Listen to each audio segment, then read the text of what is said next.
केलेली ही व्यवस्था आहे. माणसं बदलावी. आता बदल दोन अर्थाने असतात, चांगल्या अर्थाने वाईट अर्थाने. पण माणसाचा बदल धार्मिक बाजूने व्हावा.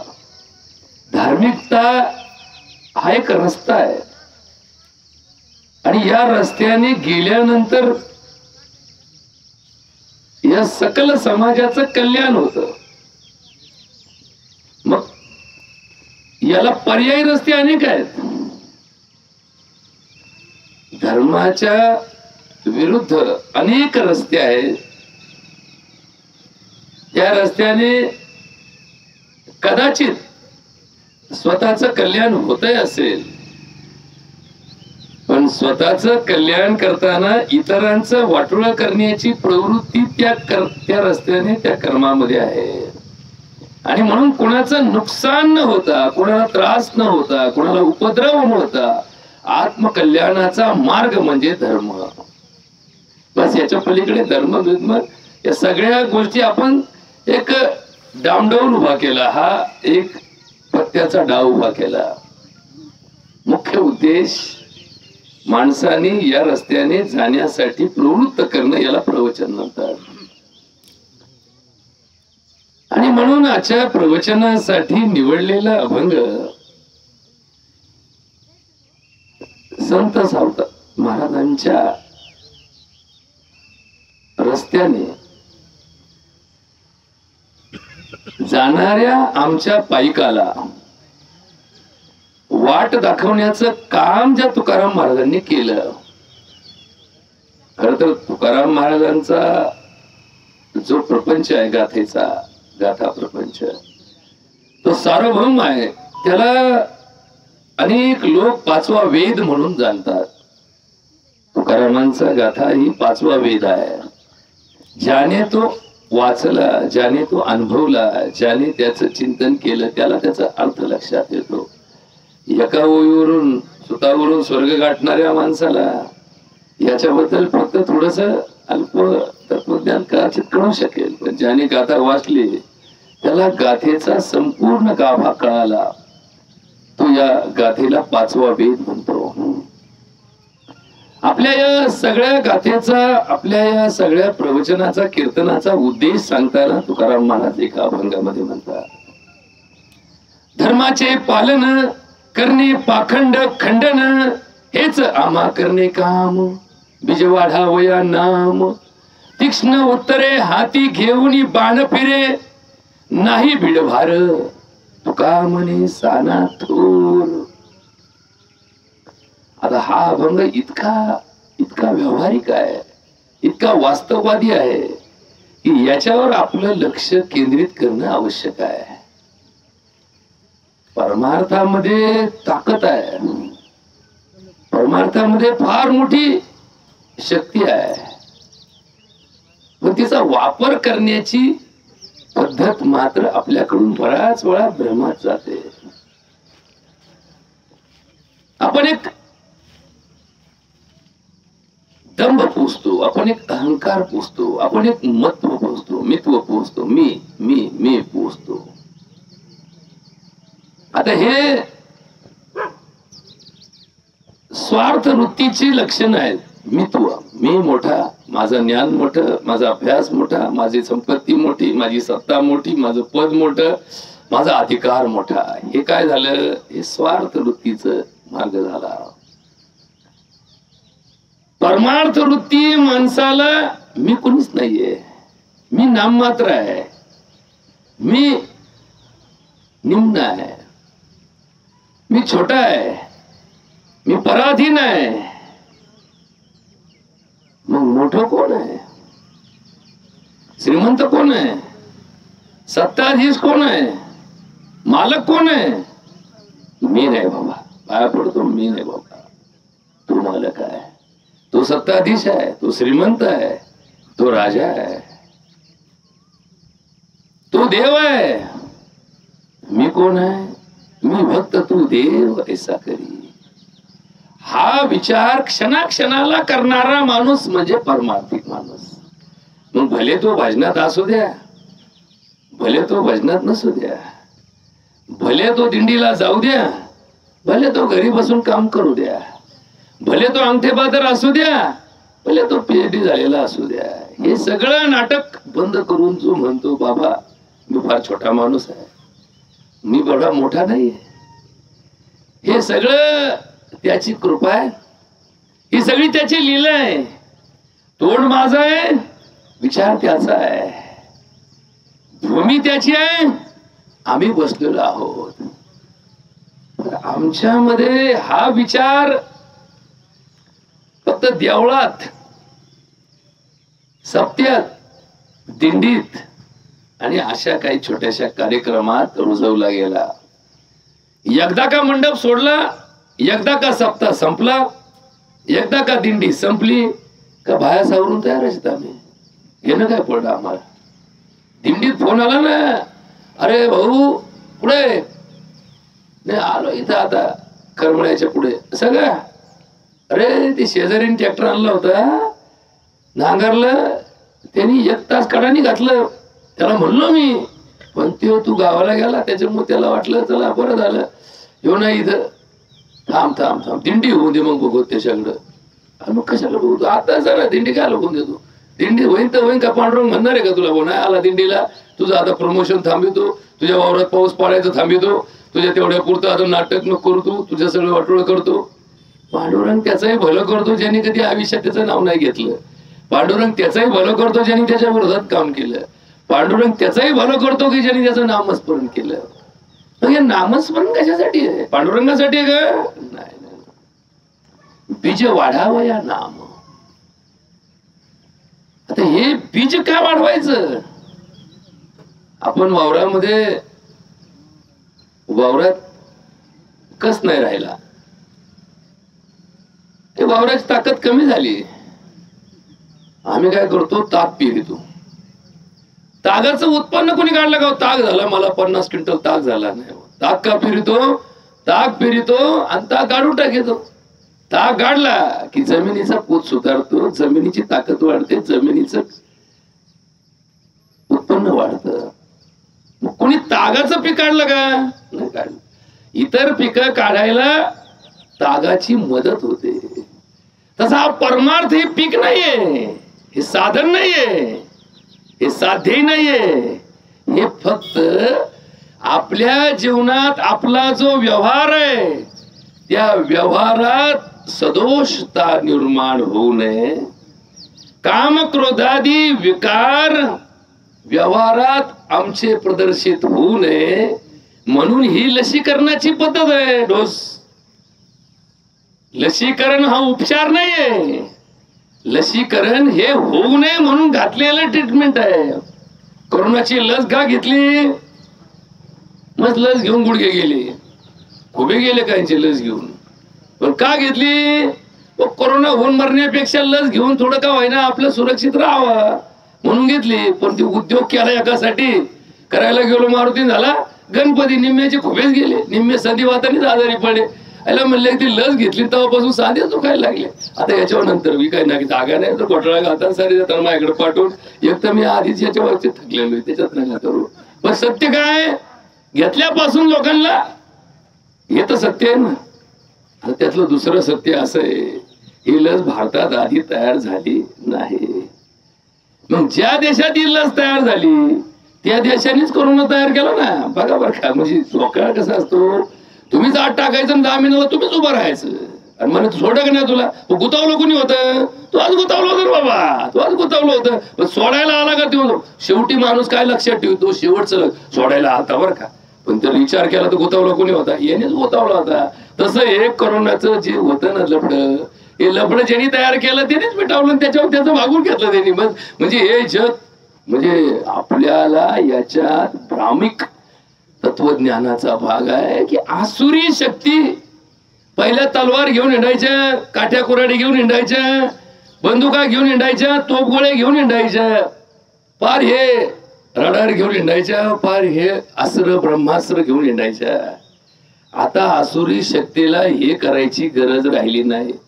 मस्तपैकी महाराजांच्या विषयात येऊन सुद्धा हे जग कोणत्या युद्धाला येऊन ठेपले? बॅक्टेरियल वॉर, व्हायरल वॉर असा जंतू आपल्या घरी तयार करून ठेवायचा की एका एवढ्याशा डबीत निम्म जग मारीन एवढी ताकद असते, एवढीशी डबी असते त्या जंतूची. आणि ती डबी उघडली, जसं बो एखादं सडलेली गोष्ट असते तिला झाकण लावून ठेवला डब्यात, तसा डबा उघडा तसा वास सगळीकडे 2 किलोमीटर पर्यंत पडतो. डबा लावला की वास संपतो.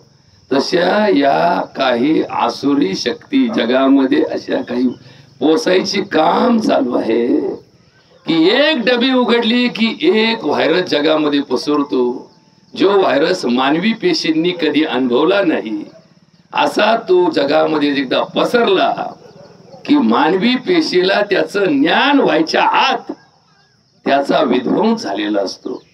आणि त्याच्यात आनंद मारणारा विचार जगामध्ये जर पोचत असेल तर कोणत्या धर्माचं पालन आपण करतोय हे कोणाला तरी समजलं पाहिजे की आपण नेमका धर्म म्हणजे काय करतोय. म्हणजे आपल्या वावरातलं गबाळ उपटायचं आणि गाजर गावताचं तोंड पलीकडच्या वावराकडे करून ठेवायचं. जर वारं आलं उलट तर बी त्याच्या वावरात पडून पुढे कमायाकडे राहते ना. कोणता विचार आहे? कुणी असं गबाळ उपटलं? त्याच माणसाने उपटलं की ज्याला शेजाऱ्या जाळायची सवय आहे. आणि परत म्हणायचं मी काय केलं, टाकता टाकता चुकून तिकडं तोंड झालं. साऱ्याचेच बरे तोंड तिकून झाले, सगळ्याचेच बरे तंगडे इकून झाले. नाही बा ते काय आता मला नाही वाटलं, पण मला धरला तर चोर नाही तर झाला शिरजोर काय कमी झाले जगात. या परमार्थामध्ये सुद्धा नको त्या गोष्टीला इतकं महत्व देण्यात आलं की मूळ महत्वाची गोष्ट बाजूलाच गेली. महाराज एवढा मोठा करून ठेवला की देव मोठा हे समजायला तयार आहे. महाराज मोठा, महाराजाचंच गुणगान, महाराजाचेच इतके स्तुती करायला लागले लोक की ज्याची स्तुती करावी त्याचं नावच घ्यायला कोणी तयार नाही. त्याचं नावच कोणी घ्यायला तर पंढरीच्या वाटानं सर चाललो. आणि हे मोठमोठे फ्लेक्स बोर्ड लावले, विठ्ठल भक्तांचे हार्दिक स्वागत उत्सुक. तिथं विठ्ठलाचा फोटो 5 फुटाचा आणि या टाक्याचा फोटो 50 फुटाचा. अरे म्हणलं विठ्ठल मोठा का तू मोठा? नाही म्हणले या बोर्डाचं काम लोकांचं स्वागत करणं आहे. आता विठ्ठलाकडे चाललेच आहे त्याच्यामुळे त्याची जाहिरात करायची गरज नाही. पण ज्यांनी स्वागत केलं त्याचं नाव जर कळलं नाही, त्याचा फोटो कळाला नाही तर या बोर्डाचा उपयोग काय? म्हणजे कशाला येतो बोर्ड? हे स्वागत करायला काय स्वागत मूल्य येत का? त्या स्वागताची एवढी दिंडीचं स्वागत केलं आणि दिंडीला खाऊ घातलं. खाऊ त्या दिंडीत गेलेले 50 किलोचे येताना 55 किलो भरायला लागले. काय दिंड्या गाडीचा दिंडी ही परमार्थामधली सर्वोच्च संकल्पना आहे. सर्वोच्च संकल्पना किंवा पायी दिंडी, पायी वारी. आता पायी वारी का? पायी वारी ही स्वावलंबी वारी आहे. नाही तर डिझेल संपलं, पारी थांबली, गाडी थांबली, दिंडी थांबली. इथं थांबायचा विषय नाही. नदीला जरी पूर आला तरी पोहत चालले पुढे. आता इथं पोहायला कोणाला मरले तर इथं पोहायला डबक्यात पोहायची सवय लागली आपल्याला आणि याच्यात का पोहता यायचं नदीला. आणि मग हे फक्त इतिहासात केलं बघ. झाला जन्म म्हणले कृष्णाचा, नदीला पूर आला आणि त्याच्या पायाला पाणी लागलं. आता इथं काय चाललंय? आमचं जीवन सध्या ज्या परिस्थितीत आपण जगतोय ती परिस्थिती माणसाला पूर्ण परावलंबी करत चालली. बरोबर का? हे वाक्य फार महत्वाचं आहे.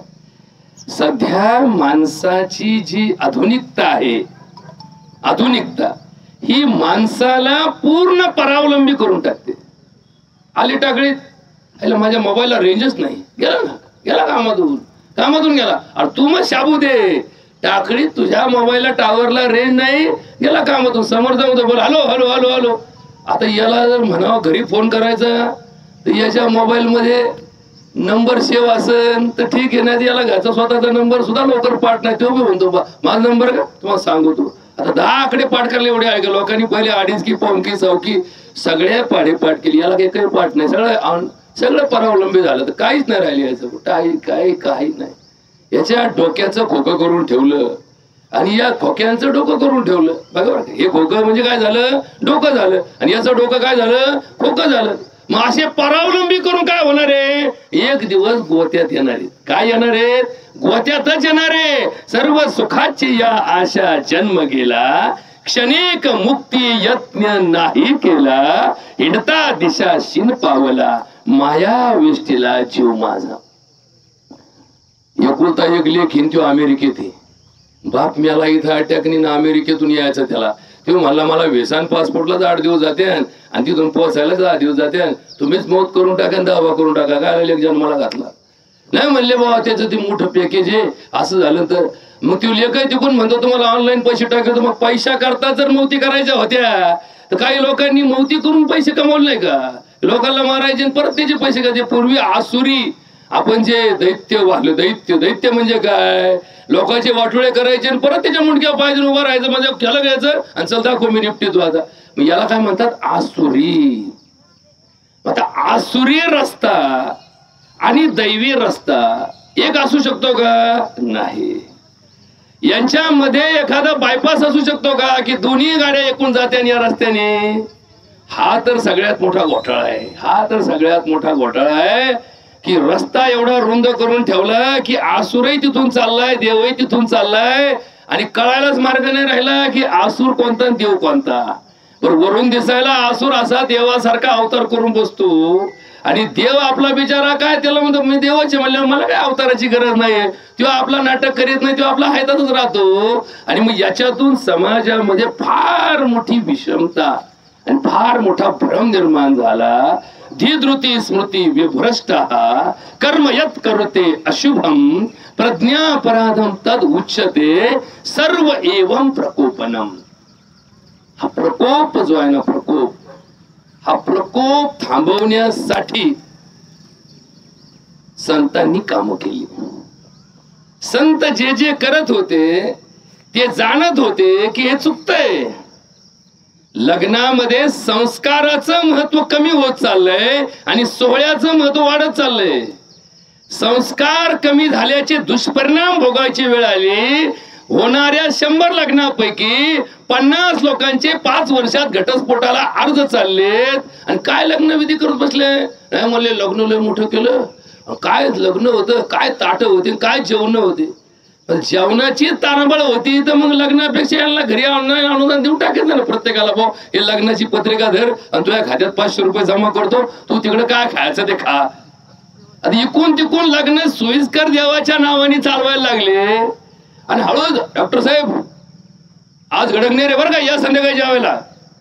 कालच बोलवायचं होतं पण तुमच्या लायकीचं नव्हतं काल. तर आमच्या लायकी आता इतक्या कमी झाल्या की आता आमच्या लायकीत सुद्धा राहिलं नाही गडंगनेर म्हणल्यावर. आता राहिलं काय त्या गडंगण्याचा अर्थ. आणि वर लिहितो श्री गणेशाच्या कृपेने. आता गणपतीला केव्हापासून हे चालायला लागलं आम्हाला अजून कळलं नाही. व लग्न लावायचं, देवाचं नाव घ्यायचं, मंगलाष्टक देवाच्या नावाने म्हणायचे आणि कार्यक्रम तर दुसरेच चालू द्यायचे. नाही म्हणले आजकाल तेच लागत, कोणी यायचं एवढ्या लांब, मग त्याच्यासाठी आले का लोक. मग तुम्हाला जर ही संकल्पनाच भ्रमात नेत असेल तर मग हा भ्रम थांबवणं कुणाचं काम आहे? हे या व्यासपीठाचं काम आहे.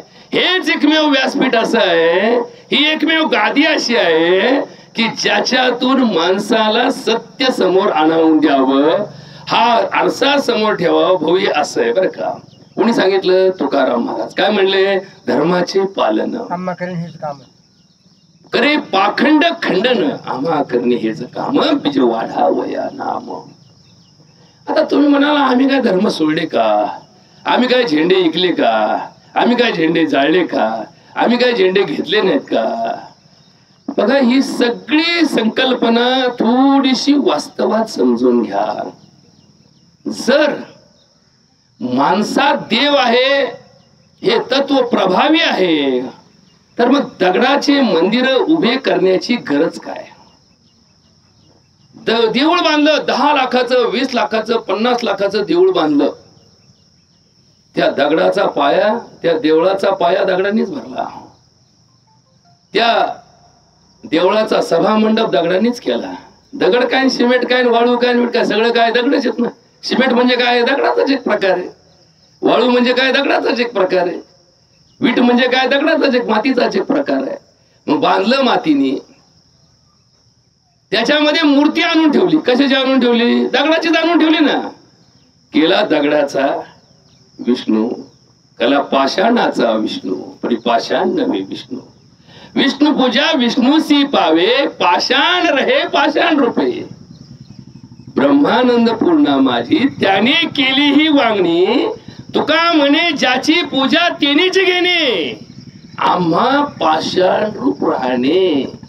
बघा का, आता फार बारीक विचार सांगतो. आम्ही कोण? आम्ही दगडाचेत ना, आम्ही पाषाण आहेत. आता पाषाण म्हणजे काय? पाषाण म्हणजे ज्याला स्वतःची अस्मिता नाही तो पाषाण. पाषाणाला स्वतःचा विचार नाही, स्वतःची अस्मिता नाही, स्वतःचा इगो नाही, स्वतःचा अहंकार नाही, तो म्हणजे दगड. मग परमार्थ कशासाठी करायचाय?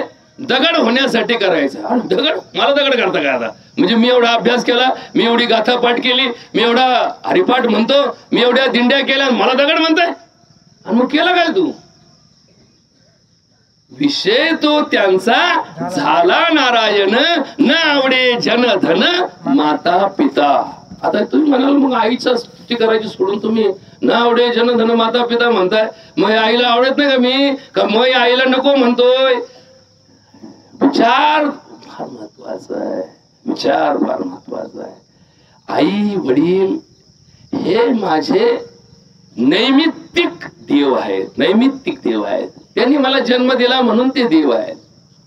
पण ही देवांची यादी फक्त 2 नावांनी संपते का? नाही. मातृदेव भव, पितृदेव भव, आचार्य देव देव भव. शेजार धर्म सुद्धा आहे, शेजारी सुद्धा देव आहे, अतिथी देव आहे, सगळे देव आहेत ना, सगळे देव आहे. देव कोण कोणी जगात? जळीस्थळी काष्टी पाषाणी. जळीस्थळी काष्टी पाषाणी देव आहेत. पण जगात देव कोण कोण आहेत? जगात देव मी सोडून सगळे आहेत. कोणासाठी? माझ्यासाठी. माझ्यासाठी जगात देव कोण? मी सोडून सगळं जग देवाने भरलेलं आहे. मग आता मी सोडून सगळं जग देवाने भरलं आहे, याचा काय अर्थ होतो? याचा अर्थ मी देव नाही. आता हे कुणी कुणी समजून घ्यावा? हे प्रत्येकाने समजून घ्यावा ना. पण आपण हळूहळू हळूहळू परमार्थामध्ये स्वतःला देव समजायला लागतो बरं का. लोकांनी यावं, आपल्या पाया पडावं, लोकांनी यावं, रामराम घालावं, लोकांनी यावं, आपली स्तुती करावा. अरे स्तुती देवाची करा.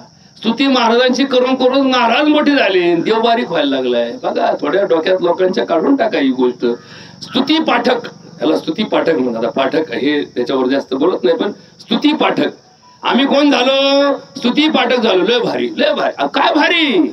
तू भारी. मंगल नाम तुम्हारा प्रभो, जो गावे मंगल होत सदा. मंगल हारी कृपा तुम्हारी, जो चाहत दिल को धोत सदा. तुम आद अनाद सुंदर हो, अरु रूप तुम्हारा निरामय है. टुकड़िया कहे जो भजता तुमको, नित पावत सुंदर निरामय है. आता तर तुम्ही म्हणाल हे काय हो? स्तुती देवाचीच करा. बघा एक उदाहरण सांगतो सर तुम्हाला. मी आणि हजारे अण्णा एकदा आम्ही राजस्थान मध्ये गेलो होतो. राजस्थान मध्ये जैन धर्मामधला एक केलवा पंथ आहे. केलवा पंथ एक राजस्थान मध्ये राजसमंद नावाचं गाव आहे आणि तिथं त्यांचं राष्ट्रीय संमेलन होतं त्या पंथाचं. आणि आता अण्णांना कुणीतरी असिस्टंट पाहिजे म्हणून मी आपलं गेलो त्यांच्या बरोबर. ते काय म्हणजे हे सांगायला का सांगतो तुम्हाला मी, तिथलं उदाहरण तुम्हाला सांगतो मी. आणि अण्णांचं भाषण सुरू झालं. त्यांनी सांगितलं मला एवढे भाऊ एवढ्या भाऊजा, पण मला त्यांची नावं माहीत नाहीत, त्यांचे माहेर माहीत नाहीत, त्यांचे नातवाचे नाव मला माहीत नाहीत. मी आपला देवळात राहतो असं. आता आपल्याकडे कसं असतं? आपल्याकडं असं काही झालं की टाळ्या टाळ्या टाळ्या टाळ्या वाजवायला. ते टाळी फक्त देवाच्या नावानेच वाजवा, नाहीतर इतर टाळ्या ह्या फक्त ठराविक लोकांनाच वाजवायला परवानगी असते. मग ते काय करायचे? जसं भाषणामध्ये एखादी गोष्ट अप्रूप असायची, ते वर हात करायचे आणि असं असं करायचे, आवाज न करता हात असं करायचे. म्हणजे थोडक्यात फार भारी आहे आणि फार चांगले. असं का?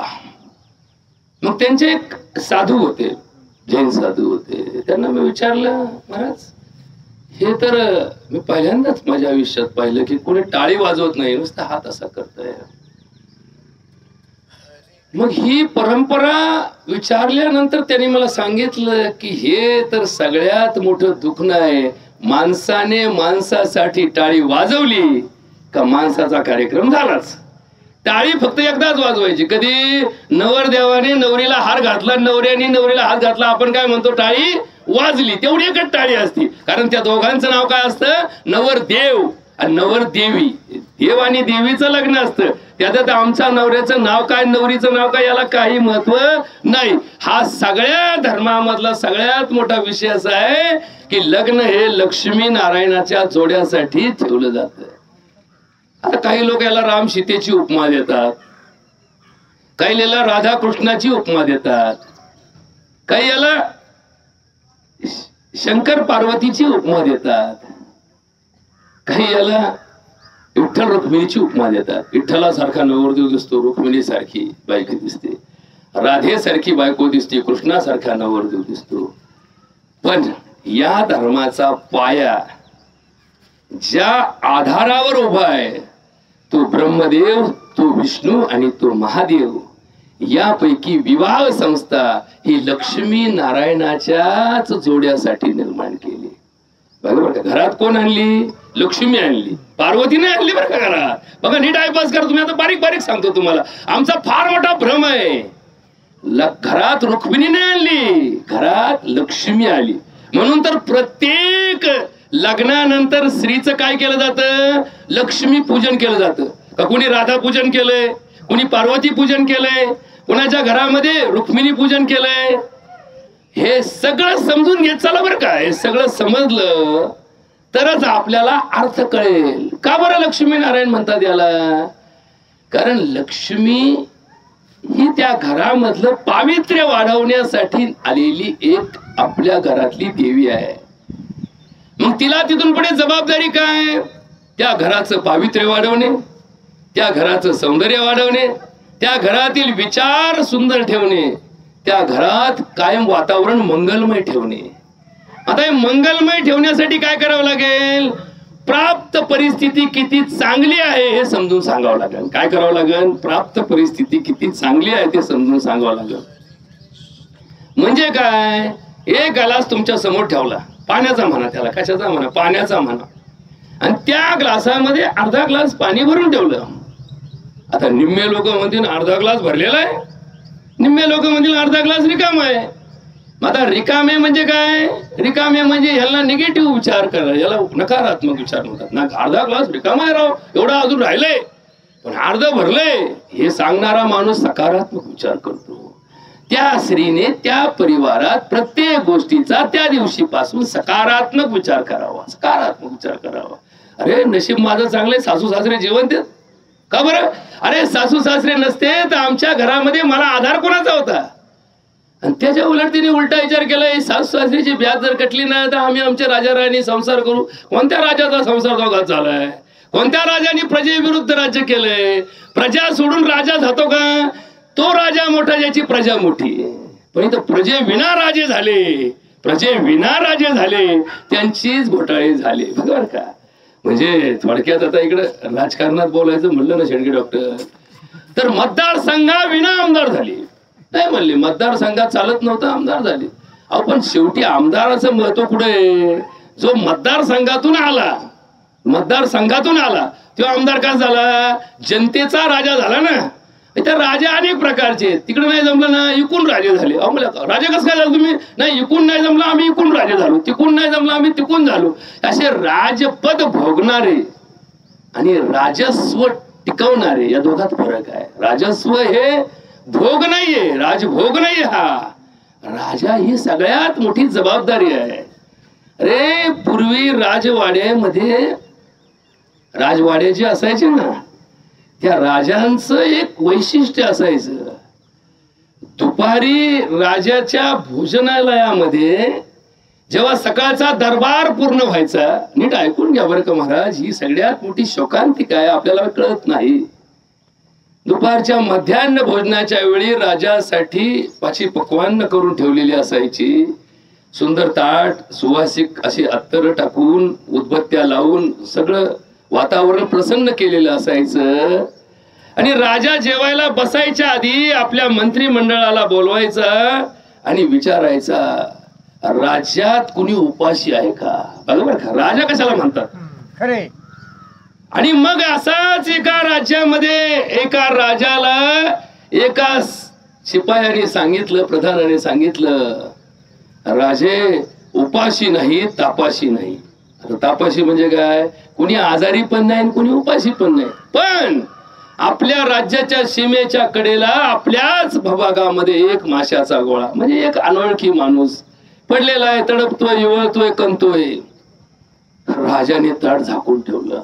बरोबर का, मतदार नाहीये, भविष्यात मतदार होण्याची शक्यता पण नाहीये, दोन्ही पण नाही ना. आपल्या राज्याचा सदस्य नाही म्हणल्यावर मतदार व्हायचं काय कारणच नाही, त्याचं पण आपल्याकडे काय लफडं नाही, त्याच्या पुढे पाय पडायची गरज नाही. राजाने टाकून ठेवलं, 4 शिपाई पाठवले, त्याला आणला, नाऊ माखू घातला, सोन्या चांदीने मढवला, जीव खाऊ घातला, तृप्त केला आणि मग ताट उघडून जेवायला बसले. तर का होऊन गेलं. पण राजा काय म्हणले, कशासाठी केलं म्हणले, या राज्याच्या इज्जतीचा प्रश्न आहे. आमच्या राज्यात आलेला एक अनोळखी पार माशाचा गोळा, अंगावर नीट कपडे नाही, पण त्याला आम्ही सोन्या चांदीने म्हणून पाठवला. ही मोठे पण कोणाचं आहे, राज्याचं आहे, राजाचं नाहीये. राम नकोय आम्हाला, राम राज्य पाहिजे, राम नकोय आम्हाला. राम तर इथे पडले, भूत आलाय त्याला. असे राम जर गोळा केले तर भूत आलाय त्याला, खटीवर राम आहेत. कारण प्रत्येकाच्या बापाला वाटतं आपलं पोरगं चांगलं वागावं, म्हणून ठेवताना राम काय ठेवलं, राम नाव ठेवलं. व त्या नामाने का व्हायना रामाचं मुखातून नाम निघल. पण राम बोलता बोलता दाट बोललं ना तर रामाचा अर्थ मरा मरा मरा सुद्धा निघतो बरं का. दाट बोललं समजा, राम राम राम राम राम राम राम राम मला, असं जर दाट बोललं तर लोक काही टायमाला मरा मरा सुद्धा अर्थ काढतील. कारण त्याच्यामध्ये जर अल्पविराम, स्वल्पविराम, पूर्णविराम जर ठेवले नाहीत त्याचा उलफटाय अर्थ निघेल ना. असे राम ठेवून मारायला लागलेले अनेक लोक आहेत. आणि मग राम राज्य म्हणजे काय, की ज्या राज्यामध्ये निस्वार्थ भावना आली, निस्वार्थ भावना, राजालाही कोणता स्वार्थ नाही, प्रजेलाही कोणता स्वार्थ नाही, ही व्यवस्था धर्माचरणात चालली की त्याला रामराज्य म्हणतात. धर्माचरण, धर्माचे पालन. आता हा शब्द फार महत्वाचा आहे.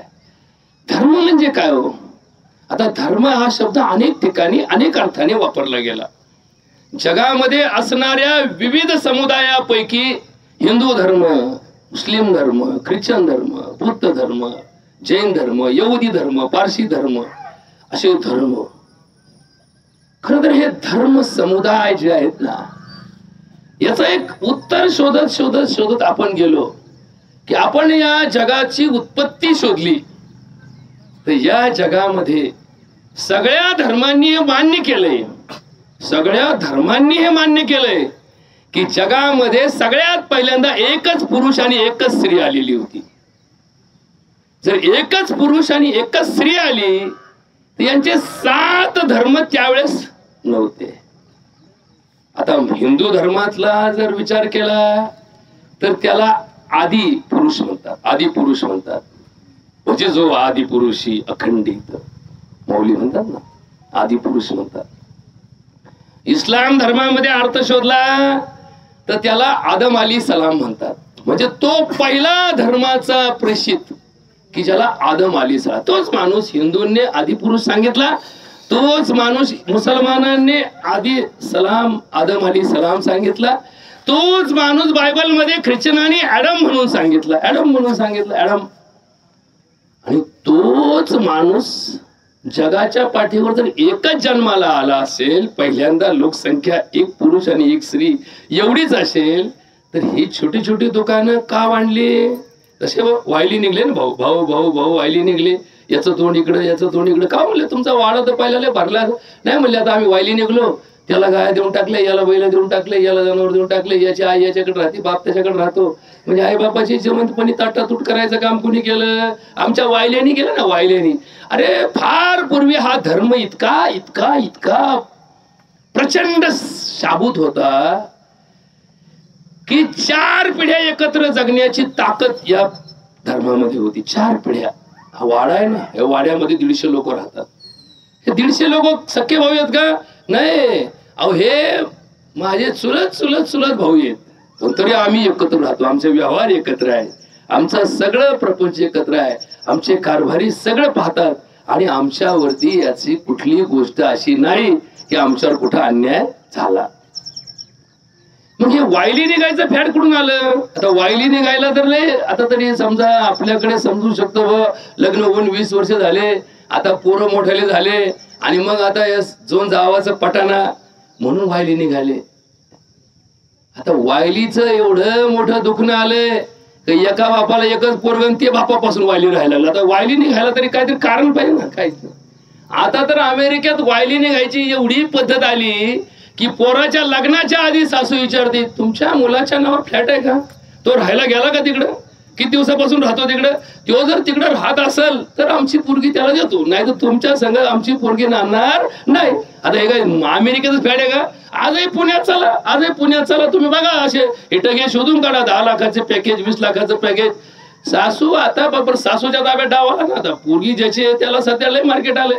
तसा कधी कधी कांद्याला भाव आला का उकांड्यावरचे गोळा करून निघतो आपण, तसा ह्यो माल बी आता सध्या तेजीत आलेला आहे. तेजीत माल आला. आणि हे टगे म्हसोबा सगळे मंदीत गेलेत. मंदीत म्हणजे काय सांगू तुम्हाला, याची मंदी इतकी आली. शंकी डॉक्टर माझ्याकडे असे 40 वर्षाचं पोरग आहे, 40 लाख वर्षाला कमीतो. त्याच्या पाठीमागे इस्टेट भरपूर आहे. बापाला एकुलता आहे की आता या दोघाला कोण पोरगी द्यायचं? पोरगी काय म्हणजे बाजारातली वस्तू आहे का की म्हणून कोणाच्या गळ्यात मारायची? तिच्या प्रपंचाला तिलाही साजेसा वर. तिचं वय 25 असेल तर लय झाले 30 पर्यंत तिला घेऊन जाता येईल. पण 35चा तिच्या गळ्यात मारला तर तिच्या संसारात किंवा आयुष्यात काय करणार याचंही उत्तर समाजाने शोधलं पाहिजे ना. पण आपल्याला हे उरफाटर अडगडगत चालायचं सवय लागली ना. बघा बरं का, कावळा हुरडा असेल ना आपण खातो, आणि हुरडा निभारला का त्याला काय म्हणतो? आमच्याकडे बरं का काय म्हणतो त्याला? बामणी हुरडा म्हणतो. बघा बरं का, बामणाचा हुरड्याचा काय संबंध आहे का? पण त्याला बामणी हुरडा का म्हणतो? बघ उत्तर नीट शोधा बरं का. तुम्ही थोडं डोक्याने वागा, डोक्याने वागा. बामणी हुरडा म्हणजे धड झाला किंवा आता ती ज्वारी व्हायची आली, पण बामणाला तो आवडतो. का आवडतो? कारण त्याला असं वाटतं दोन्हीचाही आनंद मिळतो ना. ज्वारीचाही आनंद मिळतो, हुरड्याचाही आनंद मिळतो. म्हणजे 2 in 1 कार्यक्रम चाललाय. तसे बामणांनी लग्न उशिरा करायचं फॅड आणलं. का आणलं? शिक्षण व्यवस्थेमध्ये आपली मोनोपॉली, आणि आपली मोनोपॉली त्याच वेळेत टिकून राहील ज्यावेळेस आपण पूर्ण शिक्षणात पोहोचू. म्हणजे विद्या वाचस्पती. वाचस्पती शब्द कुठे आला? वाचस्पती म्हणजे वाचेतून विद्या मुखोद्गत करण्याची ताकद ज्याला प्राप्त झाली त्याला वाचस्पती म्हणली. मग वाचस्पती होईपर्यंत मुलाचं लग्न का करू नये? अर्धवट वाचस्पती राहील ना याचा. इथं संसाराला लागला, पोरं बाळ झाले, लटांबळ मागं लागलं. याच्यामुळं या लोकांनी हा प्रश्न तयार केला. का तयार केला? पण आमचं डोकं असं आहे, आम्ही अनुकरण प्रिय प्राणी आहोत. अनुकरण कुठे करावं याचं तर अक्कल पाहिजे आपल्याला. आपण विनाकारण यांच्या नादी लागलो. आता यांच्या म्हणजे काय फक्त जातीचा प्रश्न आला? अशा विचारांचे सगळे जे असतील ना, या वर्णामध्ये ज्यांना बसवलं गेलं, चातुर्वर्ण्यम मया सृष्टम गुण कर्म विभागशः. आता हे भगवद्गीतेमध्ये स्वतः भगवान कृष्ण 4 वर्ण माणसाचे मान्य करतात. आणि मान्य करतात म्हणजे आहेचे. आजही तुम्ही कुठे गेले तर 4च वर्ण आहेत. कोणत्याही कार्यालयात गेले, क्लास 1, क्लास 2, क्लास 3, क्लास 4, याच्यामध्ये तुम्हाला काही केलं तर क्लास 1चा पगार 2 लाखच असणार आहे आणि क्लास 4चा पगार 50,000च असणार आहे. जरी मानवजात एक आहे, जरी माणसाला 2 टंगडे 2 हात आहेत, तरी पगारात भिन्नता काय आहे? यांच्या वर्णात भिन्नता आहे, यांच्या क्लासमध्ये. आता क्लास इंग्लिश शब्द आहे, वर्ण मराठी शब्द आहे, याच्या बाहेर काही नाही. पण घोटाळा इथं नव्हता. घोटाळा याच्यात नाही. घोटाळा कशात आहे? हे वर्ण जे आहेत ते गुण आणि कर्माने सिद्ध होतात, जन्माने सिद्ध होत नाहीत. इथं घोटाळा घालून ठेवला. जन्माने यांना करून टाकलं. जन्म याच्या पोटी घेतला, तू तोच झाला. मग कहाणी जरी उगली तरी ब्याज घालून टाकायची. कहाणी जरी उगली ना, अरे म्हणायचं आमचा प्लॉट किती भारी, आपण कहाणी बाजूला काढा ना. या कहाण्या तशाच ठेवल्या, तशाच कहाण्या उगायला लागल्या. मग पुढं पुढं राज्य आलं. म्हणजे सगळीकडे कहाणी उगली नाही, म्हणले जिआर तसा निघला, त्याला काय करणार आहे? बरोबर का? हे सरकारी खात्याचं बी सगळं फिरून झालं का मग बियाची जाहिरात येते की आता बी भेटणार. अहो बी का वाटायचं तुम्ही? अहो बी वाटायचं असेल तर मार्चेंटलाच वाटून टाका ना लोकांना. नाही म्हणजे लोक खाऊन टाकते. आता लोकांना जर तुम्ही औषध लावून दिलं काय खात्यानं लोक, त्याच्यातही लय अडचणी. आता काय सांगायचं डॉक्टर साहेब? मध्यंतरी सरकारने स्कीम काढली, म्हणजे फवारा मारण्यासाठी एंडोसल्फान वापरायचं. त्या वर्षी सगळ्यात जास्त आत्महत्या झाल्या. सगळ्यात जास्त आत्महत्या झाल्या का झाल्या? कारण हे एंडोसल्फान फवारण्याला कमी वापरलं गेलं, पण राग काढायसाठी जास्त वापरलं गेलं. थोडं काय झालं, काय घरात आयतं झालं ना, फुकाट आलं का? त्याला काय तपणात जायचं, इकत आणायचं, करायचं का? आयतं वाटलं गेलं. इकडं दुकानात गेल्यानंतर 1000 कारणं सांगावं लागतात. ज्या दुकानदाराने तुम्हाला दिलं ना त्या दुकानदारावर बला येऊ शकते. जर उद्या तुमचं पोरग जर ती घेऊन गेलं तर त्या दुकानदाराची चौकशी होती, याला दिलं कसं, तू याच्या नावावर शेती पाहिली का, याचं पीक पाहिलं का, याच्यावर रोग पाहिला का? पण आयतं वाटून टाकलं. त्या वर्षासारख्या आत्महत्या जगात काही झाल्या. परत म्हणले आत्महत्या वाढल्या का? हा राग जगात कोणत्याच योजनेने शांत होणार नाही. हा लोभ जगात कोणत्याही पंचवार्षिक योजनेमध्ये बसवता येणार नाही. हा मध जगात कोणत्याही पदावरती निर्माण होणार नाही असं जगात पद नाही. इंद्राला मध झाला होता, त्याला इंद्रमध म्हणतात. इंद्राला मध झाला होता. पार ज्या जगात ब्रह्मदेवानी सृष्टी निर्माण केली त्या ब्रह्मदेवाला खेटायला लागला होता मध. फक्त तिथं खेटला का नाही त्याचं उत्तर तुम्हाला नंतर पुढच्या टायमाला केव्हा आलो ना तुमच्या गावात तुम्हाला ब्रह्मदेवाला मध चिटकला होता आणि ते मध त्याच्यातून काढायची वेळ आलीच नाही, कारण ब्रह्मदेवाने तो चिटकू दिलाच नाही, कारण त्यांनीच निर्माण केलं. त्याच्यामुळं त्याला शाबूत सगळं माहित असतं. दारू ऐकणारा कमी वेळा दारू पितो आणि जो दारू पितो तो भिकायला लागतो आणि त्याचे कार्यक्रमच होतो. बघा लक्षात ठेवा. दारू डॉक्टर कधीच औषध खात नाही. मला आमचं डोकं दुखायला लागलं गोळी अरे तिला साईड इफेक्ट आहेत. लोकांना खचाखच खाऊ घालतो का गोळी का 2 घेऊन जा पुढच्या टायमाला डोकं लागलं हेच खाऊन जा का, कारण त्याला काय कुठं नाही कोणाला माहित असतं, आम्हालाच माहित असतं. दूधवाला घरी कधी दूध पित नाही, कारण त्याला माहित असतं आपण काय कार्यक्रम करतो. तो कधी दूध पित नाही घरी. तो काय गावाला म्हणतो दूध भारी याची पोरं का पित नाही, त्याला सगळं माहिती कार्यक्रम काय राबवला तो. बघा कांदे आपण सगळ्या बाजारात घेतो, पण कांदे घरी का कमी खातो आम्हाला माहिती. आपण कांद्यात काय काय कुठाने करून ठेवले ते. आता हे कांदे ठेवले ना आयरनीमध्ये, आता याला काय काय टाकलं, काही नाही गंधक टाकलं काही नाही. आता तुम्ही सांगा मला तर हे काय सगळं अमृत तुल्य का नाही, याचं निम्मा अर्ध विषारीच ना. खतापासून मुतापर्यंत सगळं काय घातलं, विषारीच घातलं. मग तो कांदा काय आहे, तो एक प्रकारचा एक विषारीच पदार्थ आहे. तो जो खाईन त्याच्या पोटात काय जाईल, विषच जाणार आहे महाराज. मग हे विष घालून घालून घालून घालून काय झालं, आम्हाला अर्थव्यवस्थेमध्ये एवढं येणं करून ठेवलं की आम्ही पैशा पुढं आंधळे झालो. आम्हाला फक्त आणि फक्त एकच दिसायला लागलं, पैसा पैसा पैसा. या पैशाला किती महत्व यावं.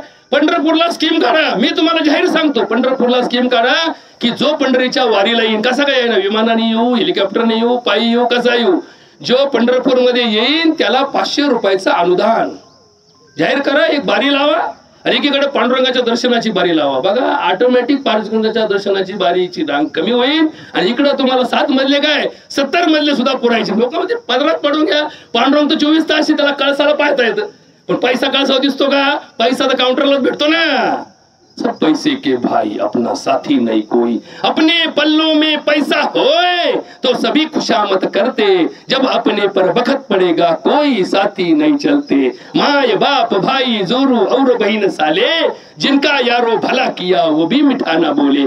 बड़ा प्यार जोरू पर लड़का वो भी पास ना आवे, वो भी दूर से पानी बतावे. असे करते बाप मेला ना, लोक म्हणजे पाणी पास तेवढंच करतो. महिला बाप म्हणजे भूताच्या जवळ गेला ना तो, मग तो भूत झाला आपल्या बापाटी बसून बाप बोल भूत झाला.